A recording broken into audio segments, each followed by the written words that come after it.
today to our seller net proceeds sheet. If you are here live in our classroom, you can see it up here on our screen and you can see exactly what our joiners are seeing on the telecast or on the podcast. Has anyone in this room used this tool before? Do we know what it's for? Okay, a couple. All right. A seller net proceeds sheet is basically the most important document you can have in your listing package, because what is the most important question a seller asks you when you list? How much am I going to make from the sale of this home?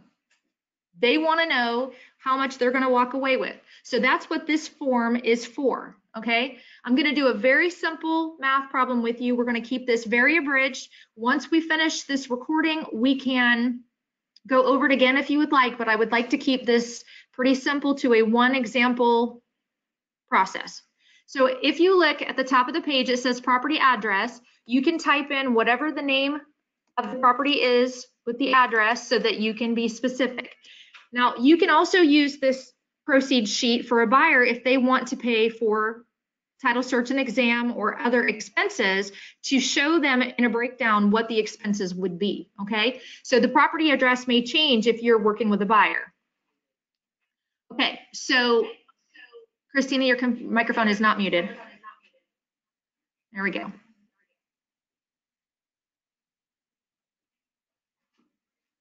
Okay, so there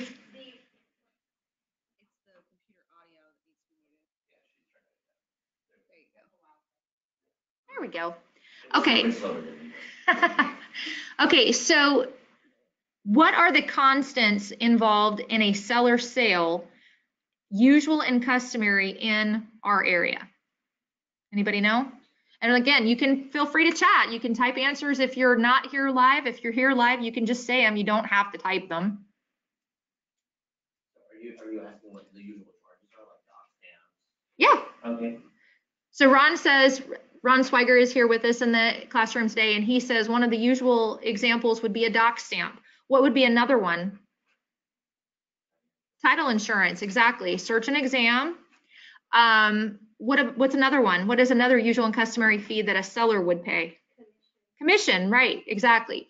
We also have a brokerage fee, which we call the Florida Compliance Commission at Right Choice, and that's been pre-filled in there for you so that you don't forget it, because that one will come back to bite you on your commission if you don't collect it. So we add that one for you.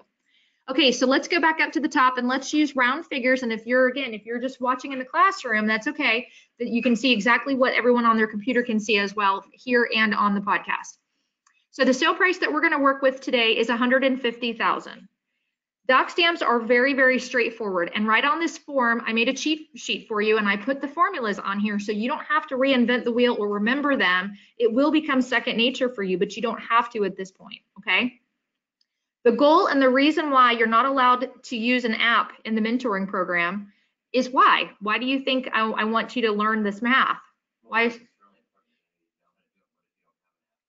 Exactly. It's really important that you understand what this is, first of all. Second of all, what if you don't have your app available? And what if somebody asks you off the cuff for an estimate? You need to be able to be that professional that you're professing to be and be able to do this math on a scrap piece of paper or a cocktail napkin on the fly.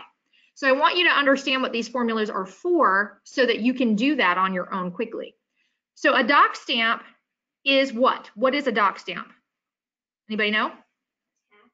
It's the taxes that the seller pays on their sale. This is the taxes they pay for the money they receive. So the state says, and it's state mandated, we don't have a choice, you cannot renegotiate it. It's 70% or 70 cents per $100 of the sale price. So if we take $150,000, we divide it by 100 and we multiply it by 70 cents. Anybody able to do math fast? It's 1,050. I love it when Christine is here. Okay, so we'll put our 1,050 in doc stamps. Okay, our title insurance is a fee that can be negotiated.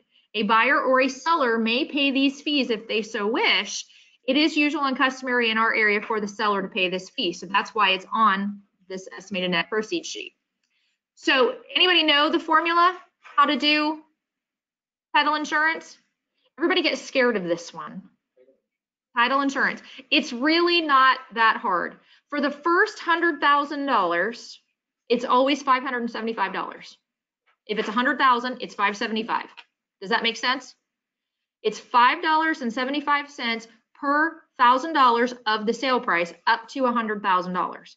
So if it's $85,000, what's our math problem look like? 85,000 divided by 1,000 times 70 cents. Okay, so now we have 50,000 more than 100,000, right? Our purchase price is 150,000. So anything, whether it's $1 up to infinity, is divided by 1,000 times $5. It's only that first $100,000 that they give you the higher tax on. Everything else is $5. Okay, so if you do that math, it's $575 for the first 100,000, and then if you do the math, that extra $50,000 is $250. So you add that together, and our total for title insurance on this purchase price is $825. Not horrific, not what people think when they think they're going to pay title insurance policy premiums. Does that make sense? Does everybody understand that math? Okay, everybody tuning in, I see there are 8 of you that are watching remotely. Anybody have any questions, please use the chat room typing at the bottom. We can all see it and we will answer. Everybody can answer each other as well. You can chat. Okay, so the next fee that you see is your title exam and search fee. And this figure has been added in for you, but you will see in parentheses that it says Security Title and Abstract. That's our sister company that's here in this office with us. They are not a mandatory item. You don't have to use that title company, but because we know their fees, we use those as an example. Okay, so this is your search and exam fee. Their total premium that they're going to pay, or not, I shouldn't say premium, the total cost that they're going to pay for their search and exam is $665. Okay, does everybody know what a search and exam is? They're looking for a marketable title. They're making sure there are no liens or encumbrances. They're looking for any outstanding permits. They're looking for all of those things that could cause this property to not be sellable for your buyer in the future, or the buyer in the future. They would, yes. They're going to examine the legal description and the chain of title. It goes back into infinity, looking backward to make sure that the title is clear. Now, as I have always said, there are realtors and then there are realtors, there are title companies and then there are title companies. So if you don't have a relationship with the title company that you're working with, please don't take what's being offered at face value. Check, double check, and if you have a question, ask. You should always ask. Okay? This is how you get into trouble with title situations, is if you don't ask questions. Okay, so again, you don't have to use Security Title and Abstract, although I would highly recommend them because we know that they are very thorough and that they're going to do a great job for us, not only because we're members of Right Choice Realty, but because that's the company that they are. Okay, okay, so this is everybody's favorite line. The next one down is commission. So what is Right Choice Realty's go-to commission? 6%. Okay, are we allowed to say that the going rate is? No. Are we allowed to say the usual and customary for our area is? No, we are not. You have to say our company or I charge whatever you're going to charge. So in this case, yes, it would be 6%. So what is 6% of 150,000? 9,000. So we're going to put $9,000 in that next box. Everybody following along okay with me? Anybody at home that is able to give us a quick chat type for us so I can make sure everybody's seeing this? I see that you're in the chat, but I don't know if you're seeing what we're seeing and everything's working okay. Okay, so the next fee that you see is pre-printed. This is what we already discussed. This is the Florida Compliance Commission. This is the brokerage fee. This is the seller's fee. This is not for you to pay. This is the seller's fee, and that's why it's itemized on this net proceeds sheet, okay? The next one down, and you notice it has a little asterisk after it. This is called a miscellaneous closing fee. This is basically a junk fee. If we don't need this, the seller's going to get this back. And I always say that. When I go on a listing presentation, when I'm explaining this sheet to my seller, I actually tell them exactly that. This is a junk fee. This is for title, recording fees. This is for couriers. This is for wires. These are for the miscellaneous little things that are around the edges of the transaction that we won't know exactly what those are going to be for you until we get there. So I would rather add that in now and have you expect that deduction than have it come out at the end and you be upset about it. Okay? Okay. Home warranty. Who in our live classroom or that's remotely in, who uses a home warranty? Who's ever used one before? Good, a few of you. What are the benefits of using a home warranty? And why should I include that on my seller net proceeds sheet? Okay, gives buyer peace of mind. What else do you think of when you think home warranty? If I'm a seller, why do I want to offer it to a buyer? It's an incentive to get them to choose your house, right? So if there are two houses that are pretty high on a buyer's list, they like them both, and they're virtually the same, and they're having a hard time picking one, which one is going to be a better deal if they're the same price and they're virtually the same house? The one with the warranty, right? So this can help push a buyer over the edge to go ahead and make that commitment to write the offer. This is also a little layer of insulation to protect the buyer and the seller from each other, so they don't come back and nickel and dime on the negotiation portion of it. So it's a really nice thing to offer. Now, who is allowed to offer a home warranty? Buyer, seller, agent, exactly. Anyone involved in this transaction may buy this home warranty. So if the seller says, no, I don't want to offer it, and you think that this is going to be something of value to them, what does a home warranty cost-ish? Does anybody know roughly? Yeah, about $600–700, and it's basically based on square footage. Condos are a little less expensive because you're not insuring the exterior of the building. You know, the larger the home, the larger the paid will be, or the bill will be on your home warranty, but it's still an excellent idea to offer if you are a listing agent. If you recommend it to a seller and they say no, you can still offer it on their behalf as a bonus to the buyer to help get your house chosen. Okay, so we're gonna put in here, we're gonna put $700 just for nice round numbers.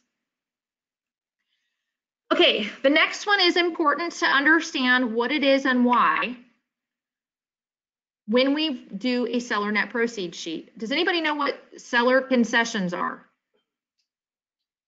What are they? When the seller agrees to pay maybe for some of the closing costs. Seller is agreeing to pay some of the closing costs or prepaid items. Correct. Any contribution that a seller would make to the transaction. Anything that the seller is willing to give the buyer back as a credit, basically. Some examples of this would be the mortgage closing costs. It could be a repair credit. Maybe it needs new carpet, or maybe they're going to give for window treatments, or maybe they're taking out all the ceiling fans because they're custom and they're going to give them a credit to replace an item. So anything that the seller is willing to give back to the buyer is a seller concession. Now, the only reason why you would put that in this document right now, because we're pretending right now that we're on a listing agreement, okay? In this case, why is it a good idea to include seller concessions in my original first meeting listing presentation? Why do you think? They're prepared to expect it just in case. That's absolutely right. Because if we give the seller a worst case scenario and then our number comes back higher, they get more money in their pocket, who's the hero? You are. What does that make you extremely, at that moment? Referable. So if you come back with a higher number in that seller's pocket, that's a happy day, and everybody is going to do the happy dance, and that is a very referable moment. So these are the kind of things we're going to give them a worst case scenario. Now, I don't mean pad it by $12,000, but make it so that they are prepared for any expense that may pop up. Okay. So in this case, what is the most that is allowed for a mortgage? And we're only going to talk about mortgages right now. What is the most that is allowed by a mortgage company to pay prepaid items and closing costs? Do you know the percentage? 6%. Okay. Now that will vary on certain mortgage programs, so don't get that stuck in your brain that that is it forever. 6% is the usual, like for FHA, VA, USDA, those types of mortgage products that are going to be end user first-time home buyer situations. 6% is the most allowable amount. Okay. So if you talk to the lender, which you should always do when you have a buyer making an offer, ask them, what is the most we're allowed to ask back? Because they're in some different program, they may be allowed more. Okay. So what does 6% equal in this transaction? $9,000. We already talked about that when we did commission, right? Okay. So for this particular example, just to make it easy, we're going to say that this seller owns the house free and clear. Okay. If they had a mortgage, where would I find that information? Okay. Online resources. What's another way? Ask the seller. Ask the seller, how much do you owe for your payoff on your mortgage? They're going to give you a number, and they're going to insist that their number is right. They're going to believe that their number is right. Okay. So what I would do if I were you, and I'm only going to put this in here and then I'm going to take it back out here in a minute. Okay. So let's say they say their mortgage payoff is $50,000, right? I want you to put that in there, and then I want you to put an asterisk behind it, and then I want you to have the seller initial out to the right. Okay? Why do you think I want you to do that? They're usually not pretty accurate. So what if this seller tells me $50,000 and we go with $50,000 all the way up, we get a contract on the property, we're still using $50,000 as a payoff when we get an offer, we get all the way through title and we get a HUD and they actually owe $125,000. And they went and wrote an offer on another piece of property to pay cash, and now they don't have the money they thought they did. Am I very referable now?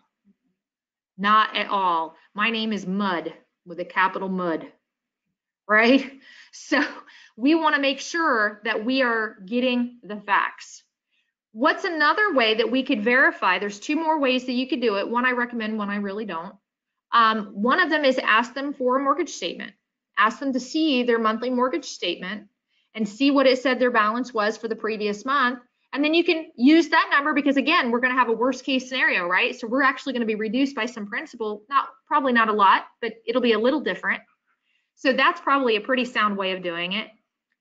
The other way that you could do it is you could get a third-party release signed by the seller, and you could call their mortgage company and ask. I personally think that's a little invasive. We're not mortgage brokers and we're not title agents. That's beyond our scope of expertise. So I don't promote that idea. Some realtors like it. If that's how in-depth you want to get in there, just make sure you have signed documentation for it. I would prefer that you use a mortgage statement or that you go by the numbers that they give you and let the title company verify it. As long as they're initialing, yes. Okay. All right, and the same goes for a second mortgage payoff, okay? Second mortgage payoff, this is something we won't find very often anymore. This used to be a thing 10, 12, 15 years ago that everybody had 2, 3 mortgages at a time, and when you'd go to sell them, we had to get payoffs for everything. Just ask, do you only have one mortgage? What's something else that people forget about that are technically mortgages that they forget to include in their estimates?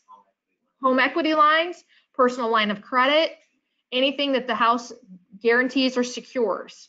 So ask that question. Do you have more than one mortgage? No. Do you have any equity lines? Do you have any personal lines of credit that are secured by the property? Ask, because that's going to get them thinking, oh, I forgot about that $5,000 that I took out. It's $5,000. That may or may not totally wreck their plans when it comes to sell or buy. Okay. So again, in this case, we're going to not have a mortgage payoff. We're just going to go this way. Okay. For this example, we have high taxes. I'm using the number $1,500. In our next session, when we do this class again, I'll actually go in and I'll have a real property picked and we'll go pull taxes and we'll pull assessments and all that kind of stuff. But because we're really learning by doing this go round, I wanted to just keep this class very simple and just use this form only. Okay. So I'm pretending that that's what the taxes are on this property. So $1,500 are the total annual taxes. How do I find out what my monthly taxes are?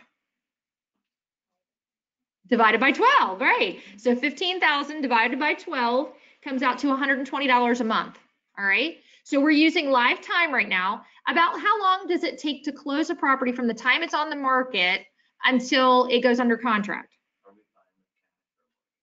Well, let's play devil's advocate. We're gonna go cash. So how long from the day I put it on MLS until the day it goes under contract with cash are we ish in our county right now? 90 days. For this example, I think we did 60. Okay, we're going to use 60 for this example. All right, this is a really greatly priced property. It's going to move fast. So we're going to pretend that we're going to close, we're going to estimate we're going to close in 60 days. Ron can sell it right now. I like it. Okay, so if this is a 60-day close, how do we know how much our taxes are based on $1,500? We divided it by 12 and we multiply it by 9, right? If this is July, then we got to add August, September, that's 60 days. What month are we in? 7, 8, 9, right? Does that make sense? So 9 months. Did I go back and count how many days there were in the month? Did I go do all that kind of crazy stuff and get myself all upset about prorated taxes? No, because who's going to give them to the penny figures? The title company on their actual HUD. What does that title at the top of this page say? Word number 2, estimated. Okay, we're giving worst case scenarios. So if it's February and there's only 28 days and I gave them 30 because I divided it by 12, so what? I actually am giving them 2 days more money than they thought they were getting. Does that make sense? Okay. All right, so our prorated taxes, if you do that math, that's going to be $11.25.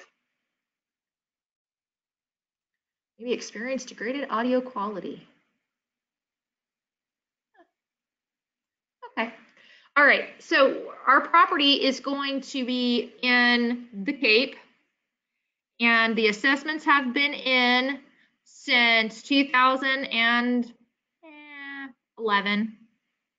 So they're paid down pretty well, right? So we're going to pretend that we went into the City of Cape Coral website and we looked up the assessments. Again, we'll do that in another session. And our payoff is $3,200.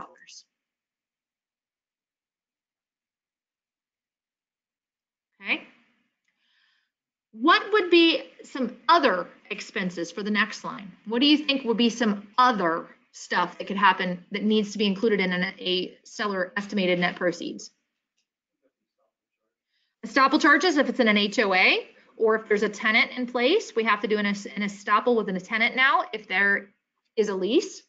Oh yeah, it's in your new revised 12-page contract that an estoppel is required in writing from a tenant for a buyer or seller to be produced to match at closing. And if it doesn't, there could be a problem. Yeah, title usually takes care of that. What else could be involved? So we have HOA estoppel fees. How about past due HOA fees? How about past due taxes? How about, what else? What can you think of?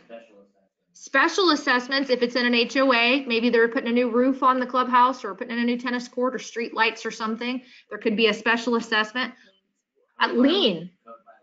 Liens against the property or code violations, lot mowing are liens. That's a big one in Cape Coral. Everybody gets a lien for something in Cape Coral. Seawall, yeah, anything.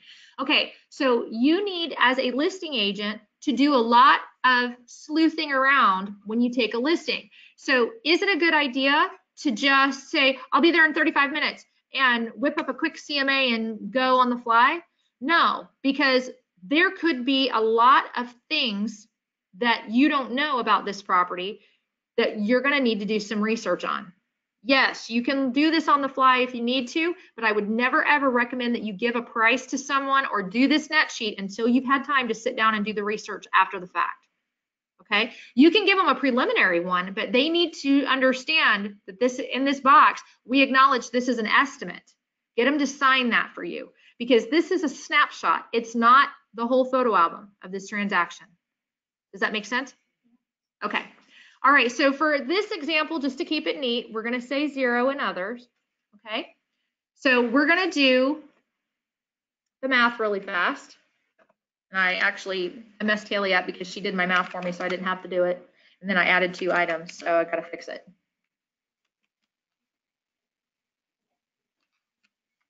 Okay, anybody want to do that math?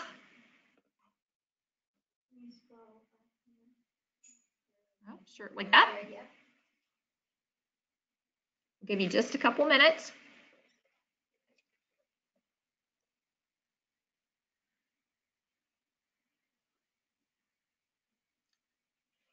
Can I get somebody that is in the GoToMeeting to type something in the chat other than your attendance so that I can get a response from somebody that is remotely attending?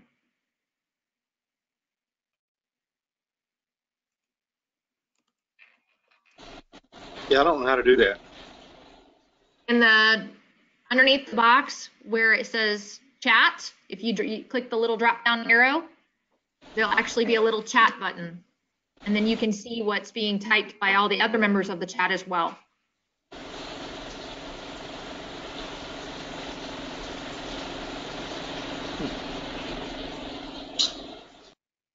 Anybody have the math together? I like double checking.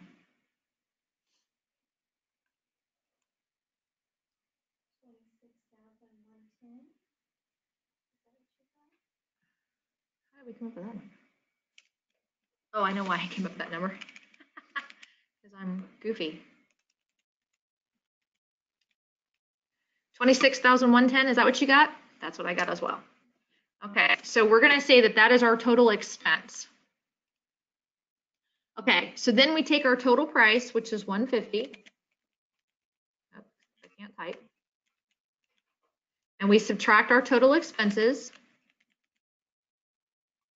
And this, if everything is complete and accurate that the seller provided for us, that would be the seller's estimated net proceeds. This is what the seller can guess they're going to walk away with if everything goes to plan exactly as we have typed it here. I have 90,000 in that box. That's not good. Does everybody see how that math works? Does everybody understand all these line items? Can you just go back one moment to prorated taxes? Yes, ma'am. Basically, they're only going to be, if they sold their home at the end of August is what you based it on. September. It would be not, or September. So they're paying 9 months of tax. Correct. So the question is, I don't know if you can hear Christine or not. The question was the 9 months worth of taxes. How did we get 9? Well, because we said we're listing today, which is July the 3rd. We're going to guesstimate it's going to take us 60 days to get this closed. So how long will the seller have owned this property in 2018? 9 months, right? What about if they sell in March? How long will the seller own it? 3 months. What if they sell in December? 12 months. So they basically get the whole tax bill if they pay in December, unless it's a couple days here or there. Now the title company will actually break this down by the penny per day, and it will be fair and equitable. It will be the right amount, okay? Things that we don't know right now and we can't estimate